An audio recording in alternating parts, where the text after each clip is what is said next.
Do you feel like the same person online and offline?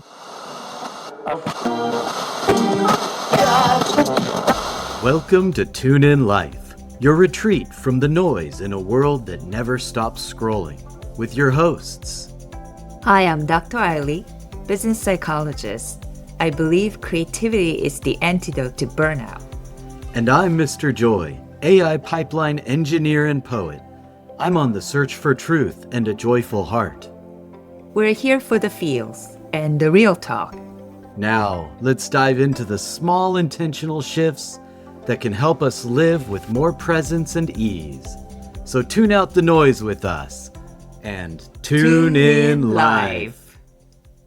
Welcome to Tune In Life, where we pause, reflect, and tune out the noise so we can listen to what's real. I'm Dr. Ailey. And I'm Mr. Joy. Today, we are focusing on the authenticity crisis. How did being yourself become so complicated, even exhausting? You could think of it as a crisis or a challenge, depending on your frame of mind. But we'll get into that soon. Last week, we talked about being always connected but feeling alone. Today, we're digging deeper into vulnerability, authenticity, and the blurred line between real and artificial connection. The other day, I was at a friend's barbecue, and everybody started taking pictures for social media. Suddenly, what felt like a relaxed afternoon turned into a production. I caught myself posing, thinking, is this my good side? Not, am I having fun? I totally get that. Sometimes even sincere moments start to feel polished, as if our lives are a brand we have to maintain. That's a part of the authenticity paradox. We feel pressure to be real, but in a socially dictated way. I know what you mean. It feels like society pressures us to keep up with everyone else on our profiles. We're often projecting an image of ourselves in a curated way. For example, Mr. Joy isn't my real name, right? I'm trying to project a concept that people can connect with, even though you may not know me at all. But this is just one side of me. In reality, there are many different sides to my personality. In some ways, my social media persona is a performance. Is that true for everybody? Psychologically, that performance takes energy. We manage micro expressions, tone, even our wording to seem spontaneous. But behind the scenes, the brain is in overdrive, editing, filtering, maintaining a certain image. In those moments, even humility can feel fake, and mistakes become contrived efforts to bring artificial laughter. It all feels so plastic.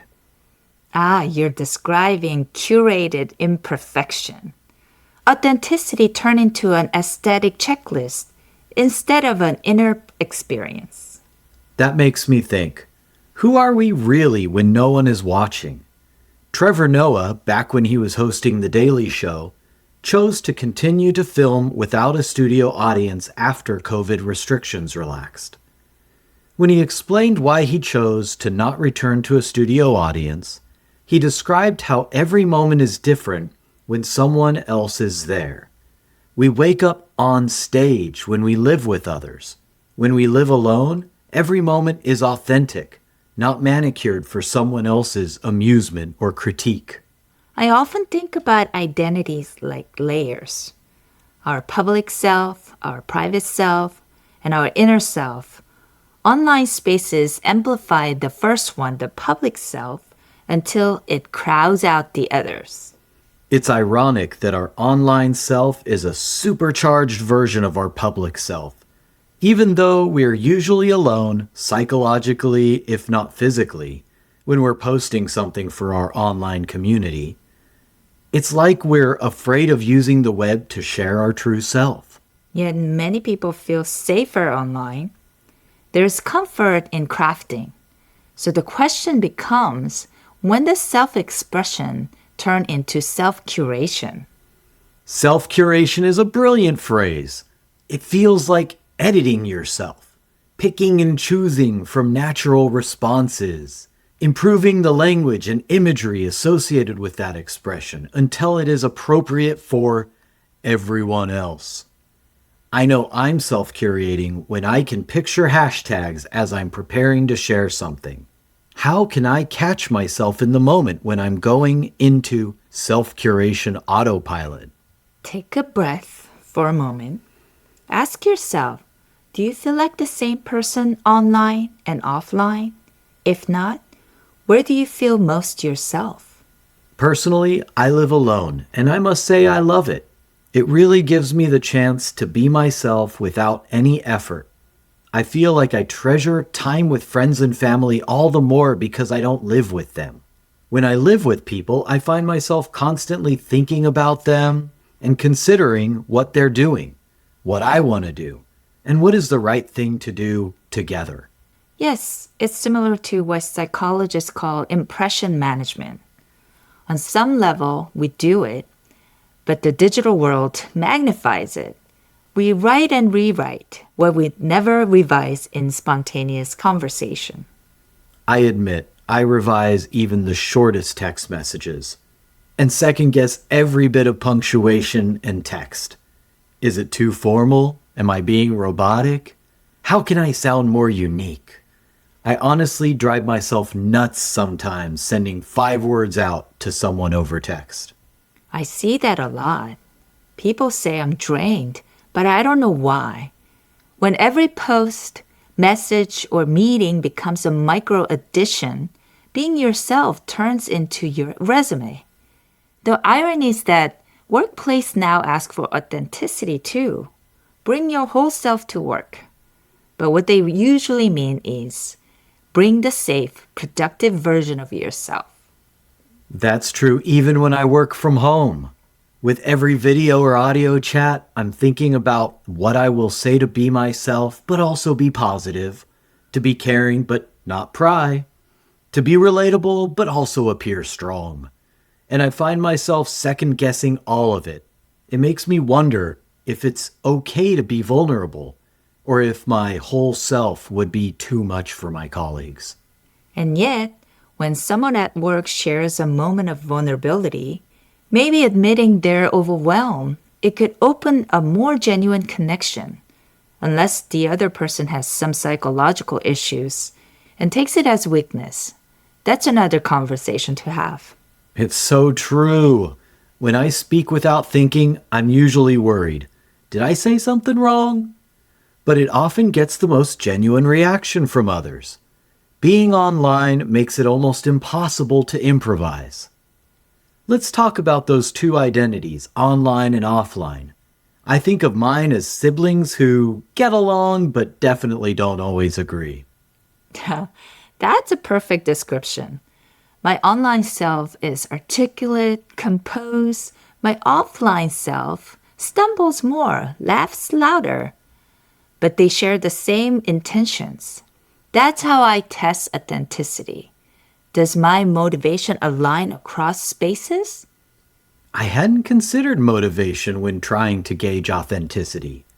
But it makes so much sense that understanding your motivations can help you assess if your actions are authentic or not. I've encountered so many quote-unquote normal people with psychological issues, especially in leadership positions, that's truly alarming. These individuals often mask a selfish agenda behind charm and charisma. To them, vulnerability is a weakness. They see emotional expression as a flaw. In contrast, authentic people understand how to process and express emotion in healthy ways. Those with certain personality disorders can cause real grief to others. While we may not speak to those individuals the same way we do to people we can trust, it's still possible to be genuine in both interactions. Ultimately, it's about integrity, not uniformity. So you don't think I need to respond to everyone in the same way? I sometimes feel like my online persona tries to maintain a consistent voice. It may not be authentic to always be the same. For some people, authenticity means blending in. For others, it's standing out. Either way, it requires awareness. knowing which version of you feels sincere and which feels strategic. You know, the cure for the authenticity crisis might be humility? Accepting that the real me is not a fixed product, but a moment-to-moment experience. You just introduced another great marker for authenticity, humility. When I think of humility, I think of deferring to others and not putting myself first. But you are suggesting that humility may help me be authentic. Does this have to do with not performing for others, but being honest about our inability to respond sometimes? We can reclaim authenticity not by performing better, but by noticing when we drifted away from ourselves and gently returning back. So, listener, do you feel like the same person online and offline? What part of you gets amplified, softened, or hidden? What is your authenticity challenge, and when do you feel the most true to yourself? When does being yourself start to feel like work? And what small action could we make for authenticity to be effortless again, even for a moment? Maybe it's sharing an unfiltered story, or simply saying, I don't know. Please, leave us your reflections. Tell us how you navigate your own authenticity challenge. We can't wait to read your comments and chat with you about it. Just do your best to be authentic. I love it. I welcome unfiltered dialogue. You don't have to impress us, just be you.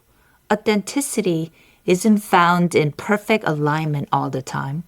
It's in the honesty of noticing when we've left ourselves and how we get back. Because being you is worth tuning into. Until next time, remember, don't just tune in, Tune in live and tune out the noise.